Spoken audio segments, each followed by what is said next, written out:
이번 시간에는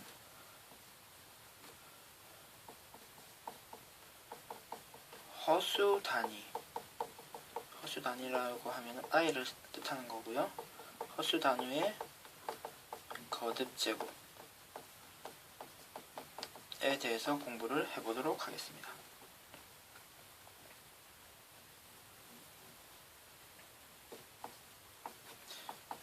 i는 당연히 i와 같겠죠. i 제곱은 그렇죠. 마이너스 1이라고 우리가 공부를 했습니다. i 세제곱은 어떤가요?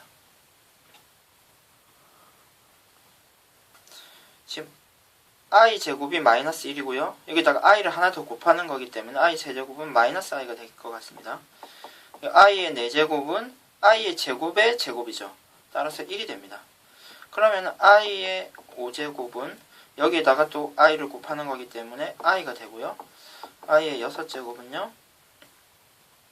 i 4제곱에 i 제곱을 곱하는 거기 때문에 마이너스 1이 됩니다. i의 7제곱은요. 여기에 다시 i를 곱하는 거기 때문에 마이너스 i가 되고요. i의 8제곱은 여기다가 i를 곱해주면 마이너스 i 제곱이 되고 그럼 마이너스 1이 되죠. 그 앞에 마이너스가 또 있기 때문에 1이 됩니다. 따라서 우리가 지금 4가지 i, 마이너스 i, i, 마이너스 1, 마이너스 i, 1이 반복되는 것을 확인할 수가 있네요. 그럼 실제 우리가 계산해보지 않더라도 i의 고승은요, i와 같아지고요. i의 10승은 i 제곱, 그러니까 마이너스 1과 같아지고요. i의 11은 마이너스 i와 같아지고 i의 12는 1과 같아짐. 이와 같이 4개의 형태가 계속 반복해서 나타나지는 것을 확인할 수 있습니다. 그러면 이 내용이 실제 문제에서 많이 주어지고 계산하는 경우가 많이 있습니다. 예시를 한번 확인해 보도록 합시다. 그러면 우리는 늘 4의 배수 형태에 주목을 해야 되겠죠. i의 10승은 i의 8승이 되죠. 그러면 i의 제곱이 남았습니다. i의 4제곱은 1이 되기 때문에 1의 제곱은 1이 되고 i의 10승은 i 제곱과 같은 형태로 간단하게 표현이 되겠습니다. 1 플러스 i의 6제곱은 어떨까요? 그러면 당황하지 말고 1 플러스 i의 제곱을 한번 계산해 보도록 합시다. i고요. i의 제곱, 결국 마이너스 1이 되죠. 그럼 1과 계산을 해서 1 플러스 i의 제곱은 2i 형태가 됩니다.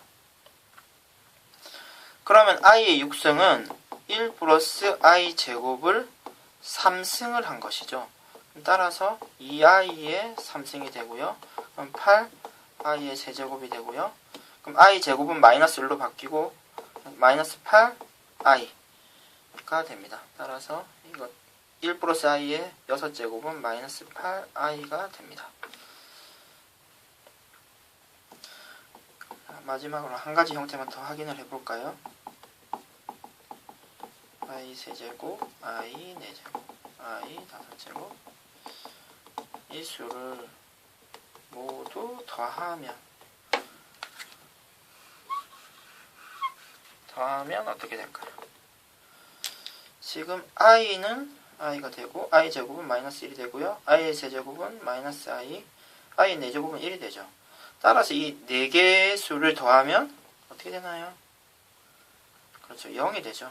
따라서 이 4개의 숫자는 실제로 더해보지 않아도 0이 된다는 사실을 확인할 수 있고요. 만약에 4의 배수 단위로 더 계속 반복된다고 하더라도 무조건 결과는 0이 됨을 확인할 수가 있겠습니다. 이상으로 허수 단위의 거듭 제곱에 대해서 공부를 해봤는데요. 이 내용은 많은 문제에서 나타나는 형태이므로 여러분들이 정확하게 이해하고 많은 연습을 해보도록 합시다. 이상 수업을 마치도록 하겠습니다.